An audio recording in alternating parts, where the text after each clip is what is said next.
नमस्कार, मी प्रियांका नागने आपल्या मराठी योजना यात्रा या चॅनलवरती तुमचं सर्वांचं स्वागत आहे.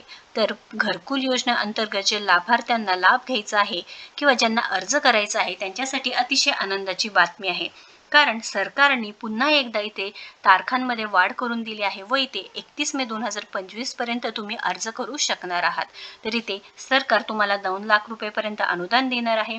हक्काचे घर तुम्हाला मिळवण्यासाठी इथे तुम्हाला अर्ज करावा लागणार आहे. तुम्ही हे सहज पद्धतीने मोबाईलवरून ऑनलाईन पद्धतीने अर्ज करू शकणार आहात. त्यासाठी जे काही कागदपत्रे लागणार आहे ते सुद्धा तुम्हाला इथे आपण या व्हिडिओच्या माध्यमातून सांगणार आहोत.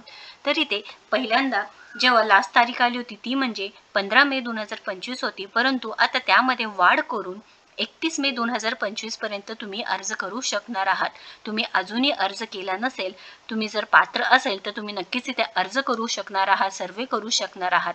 तर इथे कागदपत्रे कोणतं लागणार आहे? आयडेंटिफाय प्रूफ लागणार आहे, म्हणजेच तुमचं आधार कार्ड असो, पॅन कार्ड असो किंवा वोटर आय डी कार्ड आहे, पासपोर्ट आहे, ड्रायव्हिंग लायसन्स आहे, यापैकी कोणतेही आहे आयडेंटिटी तुम्हाला प्रूफ लागणार आहे. त्यानंतर तुमचा ॲड्रेस प्रूफ लागणार आहे, त्यामध्ये पासपोर्ट चालेल किंवा वोटर आय डी चालणार आहे. तुमचं जे काही इन्कम प्रूफ आहे, म्हणजेच तुम्हाला इन्कम प्रूफ जे काही आहे ते तुम्हाला लागणार आहे. त्यानंतर तुमचे बँक अकाउंट्स डिटेल लागणार आहे, बँकेचे डिटेल्स लागणार आहे. त्यानंतर तुमचे पासपोर्ट साईज लागणार आहेत फोटोज. त्यानंतर तुमचे जे काही ॲप्लिकेशन फॉर्म आहे, अर्ज आहे, तुम्ही ऑफलाईन पद्धतीने सुद्धा भरलेलं ते सुद्धा करू शकता, ते लागणार आहे.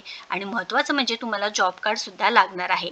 जॉब कार्डसाठी तुम्हाला इथे अर्ज करावा लागणार आहे. ऑफलाईन पद्धतीनेच तुम्ही अर्ज करू शकणार आहे. त्याचासुद्धा व्हिडिओ इथे आपल्या चॅनलवरती आहे, तुम्ही पाहू शकता. तर तुम्ही अजूनही अर्ज केला नसेल, घरकुल यादीत तुम्हाला जर नाव पाहिजेलं असेल तर लवकरात लवकर 31 मे पूर्वी तुम्हाला हे संधीचं सोनं करून घ्यायचं आहे. तुम्हाला अर्ज करायचा आहे, कारण पुन्हा सरकार इथे तारीख वाढवून देणार नाही. कारण इथे आत्तापर्यंत 2 वेळा सरकारने इथे मुदतवाढ करून दिली आहे. काही प्रॉब्लेम्समुळे, म्हणजे कधी-कधी काय होते की जॉब कार्डची माहिती नसते किंवा डॉक्युमेंट्स नसतात, त्यामुळे इथे तुम्ही अर्ज करू शकत नाही. तुम्ही जर पात्र असेल तर नक्कीच इथे अर्ज करायचा आहे. ऑनलाईन पद्धतीने अर्ज करायचा आहे, ऑफलाईन पद्धतीने सुद्धा अर्ज करू शकता. हे सर्व माहिती आपल्या चॅनलवरती आहे, तुम्ही एकदा नक्कीच जाऊन व्हिडिओ बघायचा आहे. महत्त्वपूर्ण व्हिडिओ आहे, त्यामुळे नक्कीच या व्हिडिओला जास्तीत जास्त लोकांपर्यंत शेअर करा, जेणेकरून इथे आवास योजना म्हणजेच घरकुल योजनेचा तुम्ही लाभ मिळवू शकता. काही प्रश्न असतील तर नक्कीच कमेंट बॉक्समध्ये विचारा आणि आपल्या चॅनलला नक्कीच सबस्क्राईब करा. धन्यवाद.